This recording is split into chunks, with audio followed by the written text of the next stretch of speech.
7 years. 7 years, 5 months, and 22 days is how long it took me to beat Final Fantasy VII, a game that has always had a bizarre place in my mind. It was, by all accounts, my first Final Fantasy and one of my first non-Pokemon or Mario RPGs, and yet I only ever chipped away at it at a snail's pace in my youth.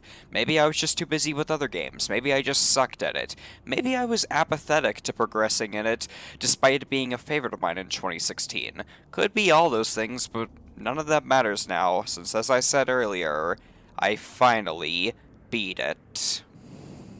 I could leave it at just that, but I want to talk about my journey with this game. Everybody already knows about Final Fantasy VII, so it's not really necessary for me to do a regular review. In fact, this will be pretty different from my usual stuff. Just me laying out my experience and memories tied to this game from start to finish. In fact, I don't even have proper footage to use. I've just taken 2-hour-long recordings with no real plans to edit them down. So, while you can view the video normally, feel free to just put this on in the background while you, I don't know, file your taxes 2 months late or something.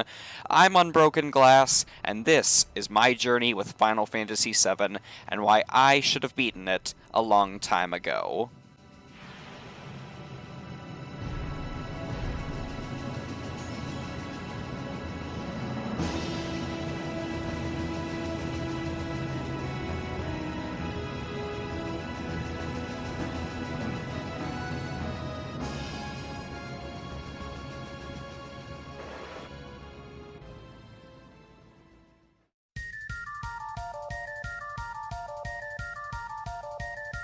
Seven and a half years ago, at the tail end of an already rock-solid Nintendo Direct, they hit us with the knowledge that Cloud Strife would be next in line to join Super Smash Bros. While the internet was busy collectively losing their minds, I sat there with my brother thinking, oh cool, it's that one Final Fantasy character Link fought in Death Battle, can't say I expected that. As soon as I got in touch with the rest of the world, though, I quickly realized how big of a deal this was. I still remember how excited all of my gym classmates were about it, so I decided to ask one of my friends if I should play Final Fantasy VII, and I will never forget the glowing endorsement he gave me. Right then and there I decided I would, when possible, play that game. And thankfully, that wouldn't be long, as my dad gave me his old gaming laptop that Christmas, and Final Fantasy VII would be one of the first games I added to my Steam library, and it was unlike anything I'd ever played before. Now, it wasn't my first JRPG, a few Pokemon games and Mario games beat me to the punch, and even excluding those, me playing Xenoblade Chronicles for the first time predates it by just a few days, and Golden Sun 2 by a few weeks. But this one was different to me. I'd never seen a battle system like it, or mechanics that went that deep.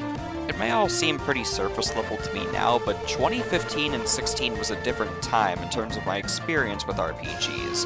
And that's not even touching on the cast, but we'll get to that a little later.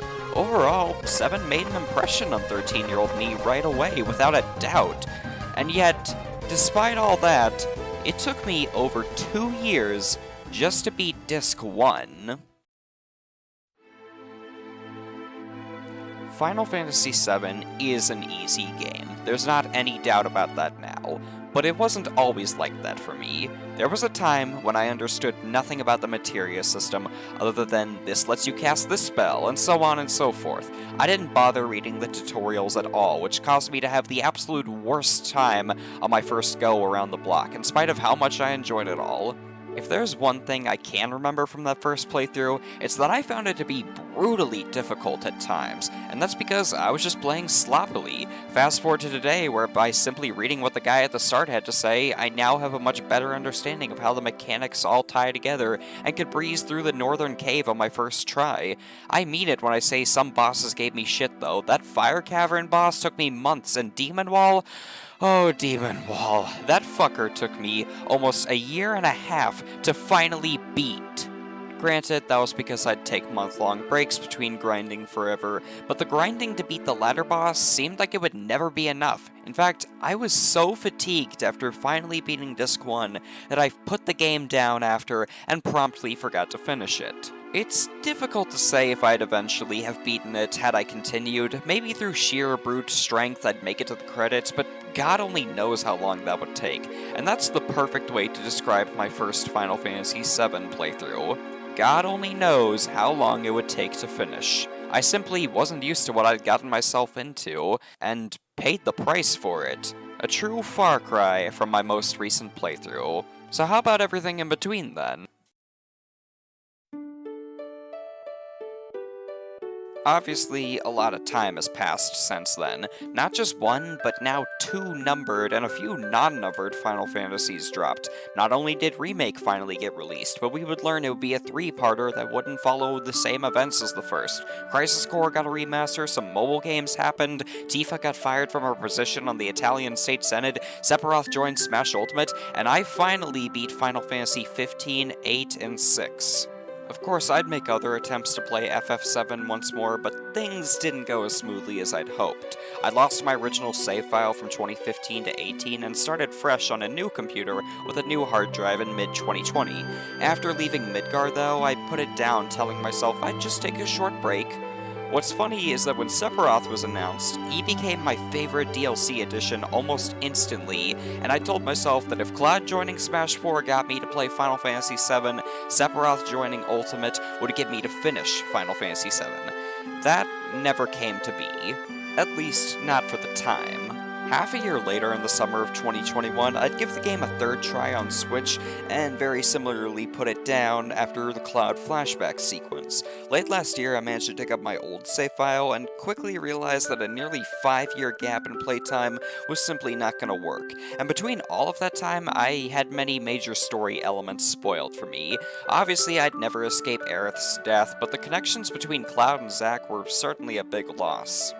Yet, despite how much I became aware of the story, I always barred myself from touching anything in the compilation of FF7.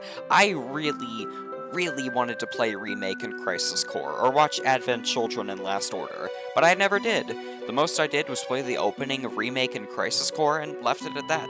I got to see so many dive headfirst into the world of Gaia when Remake happened, meanwhile I was giving 8 the attention I thought it deserved. Looking back, it's kinda crazy to think this, but 7 once seemed like a massive mental obstacle that I'd never overcome, and that's where I left it for the longest time. But then, earlier this month something happened.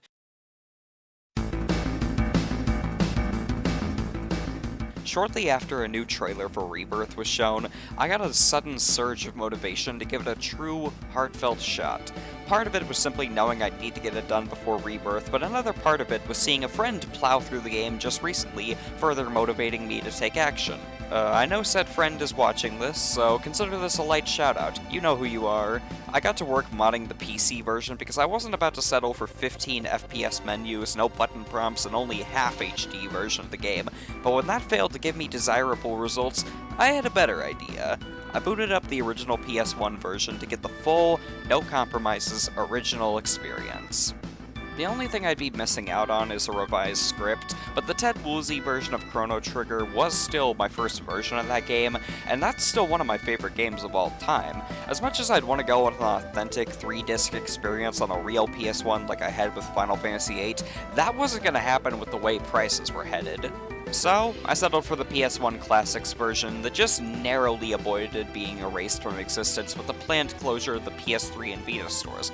I started on Vita, but swapped to PS3 a few hours in, as it was easier to concentrate when I couldn't just put the system into sleep mode and come back later.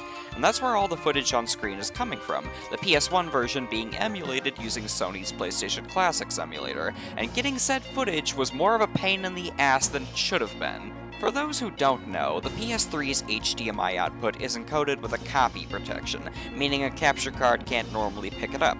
You can strip the encoding by running the output through another device, and I happen to have a splitter that did just that. However, I lost the power cable for said splitter, because of course I did, and I didn't find it until after finishing the game, because of course I did. There was one saving grace, though. While scrambling to think of something, I remembered the analog output from the PS3 doesn't have this encoding, and I just so happen to have a RetroTink 5X and a great set of PS2/3 component cables just lying around, and that's how all footage was captured, using component video run through a RetroTink 5X and then to my capture card. A clever solution if I do say so myself. On the topic of video, I want to say really quickly that I still think PS1 FF7 holds up pretty well graphically. Like, yeah, obviously Square got way better with the 3D technology, and 8 and especially 9 are well ahead of it, but I don't know, I think 7 still holds up better than most 5th gen 3D games. Shit, I consider Ocarina of Time to be the single greatest game ever made, and this is a hell of a lot easier on the eyes. In particular, I've always liked how the cute LEGO models for the characters look. 9 probably struck a better balance between the models of 7 and 8, but this will always be my favorite of the PS1 era. The Chocobo in particular have never looked this cute in any other game in the series, and that's hardly where FF7's presentation stopped. You've got the 3D rendered cutscenes that were impressive for the time and still don't look bad even if, once again, 8 and 9 would later outclass them. But obviously, you can appreciate the graphics of FF7 without ever playing this game, so what about the rest of the game? This time I made a very crucial fix on my playthrough. I actually read the tutorials for Materia, and just like that, it all clicked. Who would have thought that something that simple was the answer? Maybe I was just stupid as a kid. With this newfound knowledge of Materia, though, I began blazing through at a much faster pace than ever. I was clearing bosses I once consistently struggled with, and new bosses didn't pose that much of a threat either. In fact, I cleared the final boss gauntlet on my first try miraculously. I used to think Final Fantasy VII was tough, but turns out I was just really bad at it, because Final Fantasy VII is actually pretty easy. In fact, I'd even say it's easier than 6, although likely not as much as Easy Type 4. It's all simply about utilizing your materia and equipment well. Back then, I was just mindlessly equipping materia and armor on whatever character was in my party with no regard for synergy or composition.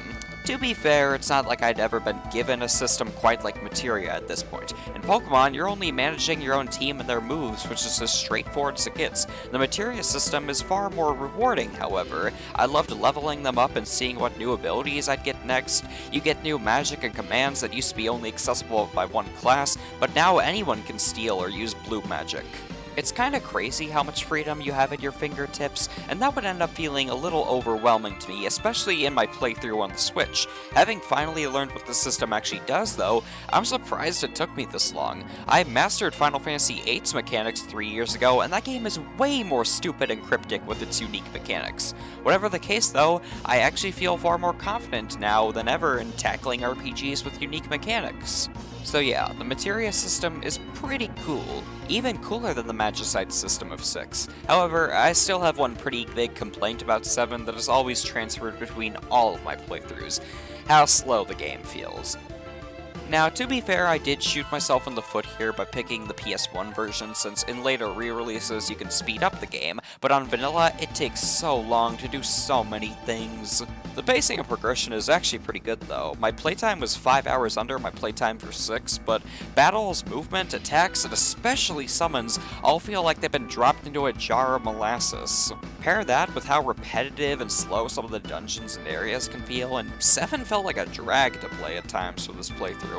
While that may be my biggest complaint, I've still got 2 other smaller ones. For one, it's just simply too easy. Now, I'm grateful for having a pretty smooth playthrough where I didn't have to spend many hours grinding, but some of the bosses really just felt like pushovers with the right loadout. I'm sure they wanted it to be more newcomer friendly, and that's not a bad thing at all. 6 is fairly easy, and that's one of my favorite RPGs of all time. No, with 7, it sometimes feels like they were trying to compensate for dummies like younger me who didn't know how to use the materia system properly. The final boss is great, but I felt like Kefka posed more of a threat to me and my party. This only really applies to the international version though. I hear the difficulty was lowered when localizing the game, so the original Japanese version might be more challenging. I know Supernova can actually kill you in it. And lastly, some of the mini-games just felt unnecessary at times. I don't know how beloved the snowboarding and tower defense is, but I can't say I'm among the fans of them. These elements do bring the game down from an S-tier status, but certainly don't ruin it either. Having finally finished the game, I really don't understand some of the hate it gets outside of just being popular thing bad. Like, yeah, I don't think it's the best Final Fantasy, obviously, but saying it's overrated just feels like a mid-2000s thing. I can understand how FF7 fatigue may have plagued some back in the day and even today, but surely people don't actually think this game is bad, right? Hell, I haven't even gotten to the best part yet, the thing everyone loves about FF7, the story.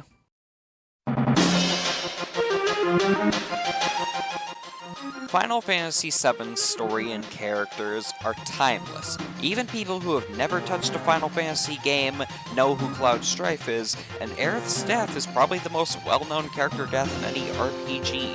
VII's story and characters were the cherry on top of a great marketing campaign and beginner-friendly design that helped propel it into the mainstream.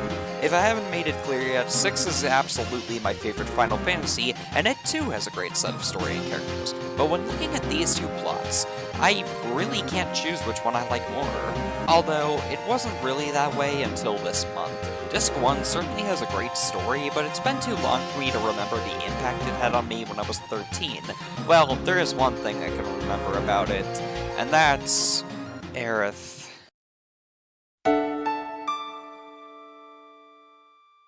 Aerith is my favorite playable character in 7, and one of my favorite Final Fantasy characters, period. Her personality never fails to make me smile, she has some of the best moments in the game, her design is great, and this is all without me even playing the remake. Apparently, Robert Pattinson is on the same page as me, interestingly. And let me just get this out of the way really quickly. I've always preferred Cloud and Aerith to Cloud and Tifa. Why, you may ask? I don't know, some fucking AMV I saw on Vine back in the day. Yeah, remember Vine? Of course, I was always aware of the fact that Aerith wasn't long for this world, but let me put it this way. Knowing about her death sort of had an opposite effect on me that it might normally. I still became attached to her character, but it became bittersweet in a way. I really liked this character, but I knew where it would eventually go. Aerith was going to die, and there was nothing I could do about it. However, as much as I'd love to see an alternative story where Aerith made it out unscathed and could spend the rest of her life with Cloud, I'm well aware that's not the story Squaresoft wrote in the mid-90s, and if I'm being honest, I don't think that's the story Square Enix is currently writing now. If Aerith dies in Rebirth or Part 3, that's that. And when I learned about Final Fantasy VII's central theme being life, her death really made a lot more sense. So yeah, I wouldn't really change that aspect of the original, but I am very curious to see how Remake tackles it. But that was just Disc 1. What about the other half? Well, put simply, once the game reaches the Northern Crater, it's like it becomes an entirely different game. Final Fantasy VI pulled off the whole mid-game plot twist in a pretty great way, and while 7's isn't quite on that massive of a scale, it worked pretty well for me. I knew Cloud would give the Black Materia to Sephiroth, but I didn't know it would be that intense. The real highlight for me in Disc 2, though, would be Cloud himself. Before now, I'd only considered Cloud an A-tier protag. When I learned he was actually just a loser as a kid who only joined Soldier just to be cool like everyone else and not just some outcast, that hit different. Cloud was an enigma, a mess of wires throughout Disc 1, and the first couple hours of Disc 2. Finally having seen all angles of him has really given myself a newfound appreciation for him. I do still prefer Terra from 6, but Cloud has absolutely earned himself a spot on the S tier from me. On the topic of story, may as well talk about Advent Children really quickly. I've actually owned a Blu-ray copy of the complete version for over half a year now, and finally watched it just a few hours after beating 7. It's okay. The plot is kinda nonsense, the first half is a little boring, and the second half is mindless action, but I found it to be pretty entertaining. I'd give it like a 7 out of 10.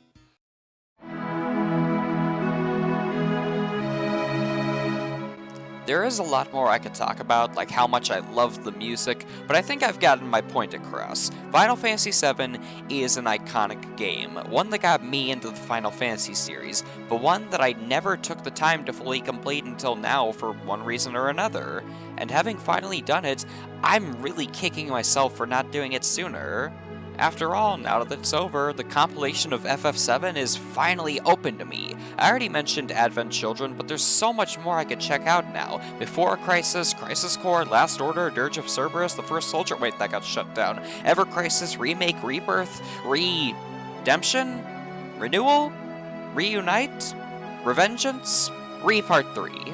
Although, in terms of non-Final Fantasy VII games, I've got plenty of options there as well. Maybe 4, 9, 10, 12, 13, 16, Chrono Cross? The possibilities are really endless. However, as much as I like 7 now, I don't see myself going back and replaying it anytime soon. Much like 8, this was kind of a one-and-done deal for me, regardless of whether I liked it or not. I could see myself replaying 6 or 15 for the expansions, but I'm happy laying OG 7 to rest. Although I say that, and yet I've developed a bit of a craving for turn-based combat, so, who knows? So, to go ahead and wrap things up on this semi-review, Final Fantasy VII is getting a 9 out of 10 from me, and a nice big badge saying I should have beaten it a long time ago. Have yourselves a good day, and take care.